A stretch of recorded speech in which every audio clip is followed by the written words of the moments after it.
عبداللہ ابن ابی، جو لوگ حضور کی ختم نبوت کو چھوڑ کر، ناموس رسالت کو چھوڑ کر اور مرزائیوں کے یاروں سے پیار کرتے ہیں نا، ان کو میں ایک حدیث سنانے لگا ہوں، شاید ان کو سمجھ میں آ جائے۔ کیوں جی؟ عبداللہ ابن ابی رئیس المنافقین ہے۔ جب اس کے موت کا وقت قریب آیا نا، تو عبداللہ ابن ابی کے جو بیٹے ہیں ان کا نام بھی عبداللہ ہے، وہ مخلص مسلمان تھے۔ انہوں نے کہا کہ حضور میرے باپ مرنے کے قریب ہے، آپ ہمارے گھر تشریف لے چلے۔ میرے آقا عبداللہ ابن ابی کے گھر تشریف لے گئے۔ جب میرے آقا نے دیکھا نا اس کا وقت آخری ہے، تو حضور نے کیا فرمایا؟ فرمایا قد کنت انہاک عن حب یہودا، فرمایا آج جو تو منافقت پر مر رہا ہے، تو میں نے تجھے منع نہیں کیا تھا کہ یہودیوں سے پیار نہ کیا کر؟ تو فرمایا یہودیوں کا پیار تجھے منافقت تک لے گیا ہے، تو یہودیوں کا پیار بندے کو منافقت تک لے جائے تو ختم نبوت کے ڈاکوؤں سے پیار بندے کو کہاں لے جائے گا؟ ہمارا کام صرف اذان دینا ہے۔ ہاں جی، ہمارا کام صرف اذان دینا ہے۔ یہ میرے آقا کی اپنی زبان اقدس سے وہ مرنے لگا تھا، اس وقت میرے آقا نے فرمایا میں نے تجھے نہیں روکتا تھا کہ یہودیوں سے پیار نہ کیا کر؟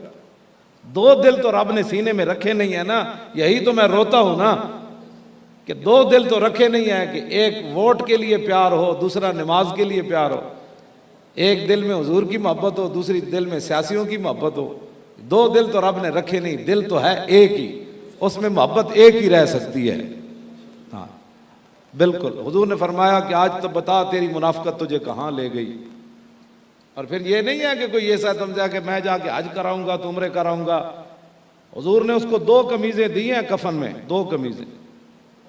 کیوں جی؟ حضرت عبداللہ جو تھے نا، عبداللہ ابن ابی کے بیٹے، انہوں نے کہا جی میرے باپ کی وصیت ہے کہ آپ اپنی مبارک قمیض بھی کفن میں دیں، تو حضور نے قمیض دے دی۔ پھر انہوں نے کہا جی آپ قبرستان میں بھی تشریف لائیں، پھر حضور وہاں بھی تشریف لے گئے، اور پھر دوسری قمیض حضور نے دی۔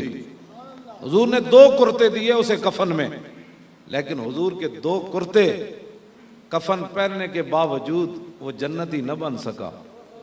فرمایا میرے حبیب ہم نے آپ کی کرتے میں وہ سارے کمال رکھے ہیں، لیکن یہ آپ کا دشمن تھا، ہم نے وہ سارے آپ کے کرتے سے کمالات جو ہے اس کو فائدہ نہیں پہنچے گا۔ یہ مت کوئی سمجھے کہ وہ درود شریف پڑھنے کے بعد حضور کو راضی کر لے گا۔ منکرین ختم نبوت کے ساتھ کھڑے ہو کر، ہاں جی، اور وہ باتیں بھی کرتا رہے کہ یہ مولوی کیا کر رہے ہیں۔ ہاں پتہ چل جائیں گے تجھے کہ تو جس کی محبت میں، تو اپنی گاڑی کی محبت میں بولا نا ہمارے دھرنے پر، تیری گاڑی بند ہو گئی۔ ہاں تو ہمارے خلاف اس لیے بولتا رہا کہ تیری دکان نہیں کھلی، تو ہمارے خلاف اس لیے بولتا رہا کہ تو جناب گھر لیٹ پہنچا، اور تجھے یہ نہ پتا چل سکا کہ یہ مولانا حضرات کیوں بیٹھے ہیں۔ کیوں جی؟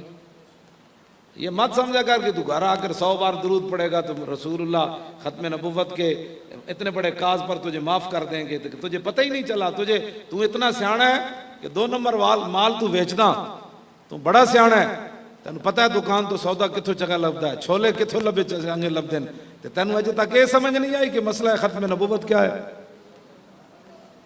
تو 1 روپے کا خسارہ برداشت نہیں کرتا دکان پر بیٹھ کر، اور ختم نبوت پر اتنا ڈاکہ تو نے برداشت کر لیا، تیرا چہرہ بھی نہ بدلا، تجھے غصہ بھی نہ آیا۔ ہاں یہ بات ہم اس لیے کر رہے ہیں تاکہ لوگوں کو پتہ چلے کہ لاہور کے روڈ بند ہو گئے۔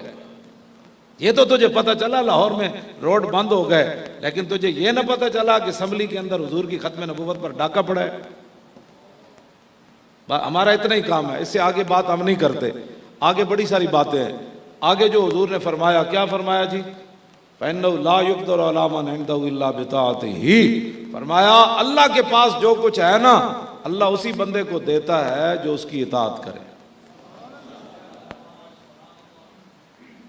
اور میرے آقا نے فرمایا جو چیزیں بندے کو اللہ تک پہنچاتی ہیں میں نے ساری اپنی امت کو بتا دی ہیں، اور جو چیزیں بندے کو جہنم تک لے جاتی ہیں فرمایا میں نے ساری اپنے امت کو بتا دی ہیں۔